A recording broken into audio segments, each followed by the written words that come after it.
Hi guys, it's Brie K of thesearethesounds.com, and in this video I'm going to tell you 5 things that I learned in 2019 selling beats that I will be taking into 2020 with me. But first, this is the intro.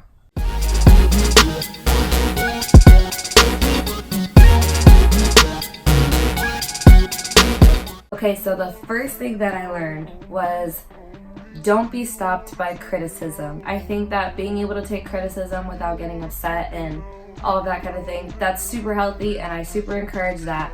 However, sometimes people, they just don't know what they're talking about. And sometimes they make very condescending remarks or very just like sharp criticizing remarks about what it is that you're trying to do or what it is that you're planning on doing. So a quick kind of little story about it. A couple years ago, when I first started kind of looking into beat leasing and beat selling online before I actually started doing it, there were a couple producers that I know that are way more successful than me as far as getting placements and things with artists and working with labels and all of that kind of stuff, who had criticized beat leasing and selling and who were like, online beat producers are cheapening the craft and they're making it worse for all of us and making it impossible for all of us to make any money and to move forward and all of this type of stuff.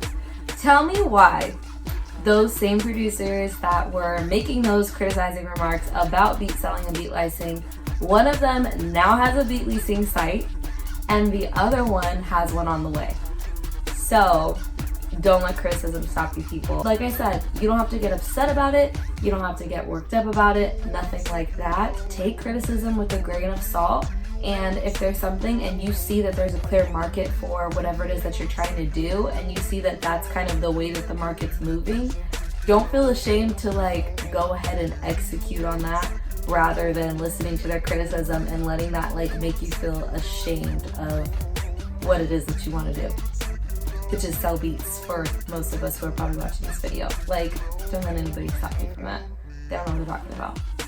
Next point, the second thing I learned is do not wait until you're ready to start. For me, I don't know about how everybody works, but I like to have things all planned out and prepared and thought out before I even do anything. And this has been both a strength and a weakness.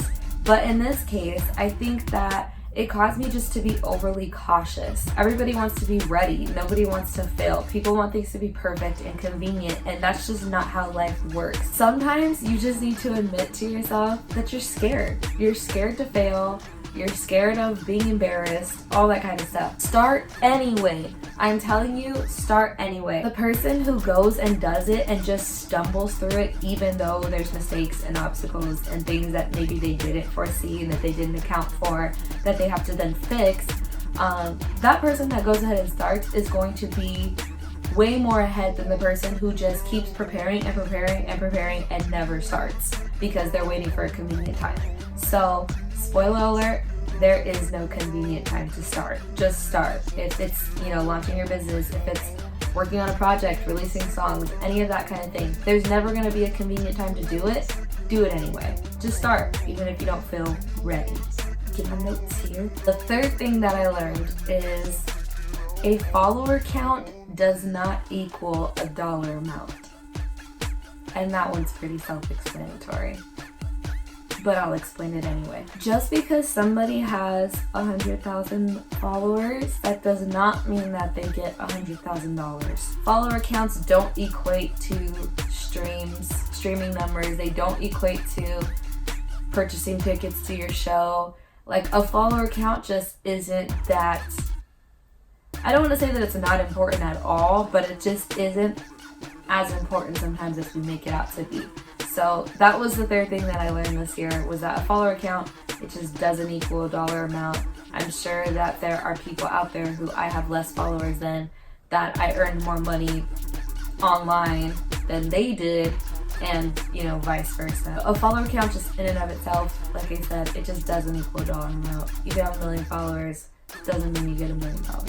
The fourth thing that I learned is that there is no one right way to sell. Obviously, there are tried and true things like have a good product and make sure as many people see it as possible. But as far as like the actual tactic of marketing or selling, there's just so many ways to sell something. There's not just one right way. So when people are like extremely specific about a certain method, you can try it. Sometimes it might not work for you and you may have to tweak things. And although that may sound like, great, now what do I do?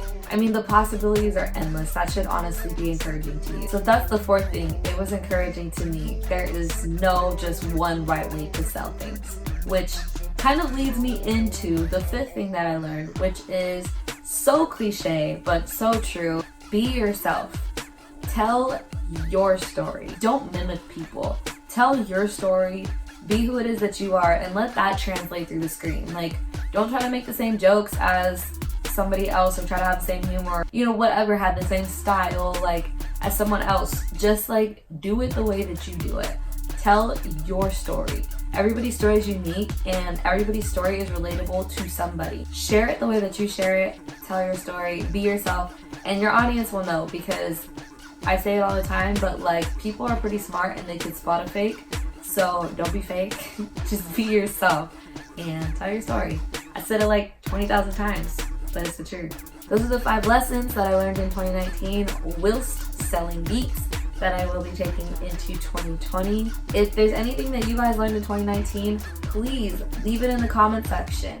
Make sure that you give this video a thumbs up if you like it, and go ahead and subscribe. If you've watched like 4 of my videos already and you haven't subscribed yet, like just go ahead and subscribe, because like you're watching my videos anyway, you just may as well do it. If you like my shirt, this is part of the I Am the Sounds collection that I dropped as part of These Are the Sounds. There's a producer, an artist, and a content creator shirt. They are all long sleeve in black and white, and there is more to come.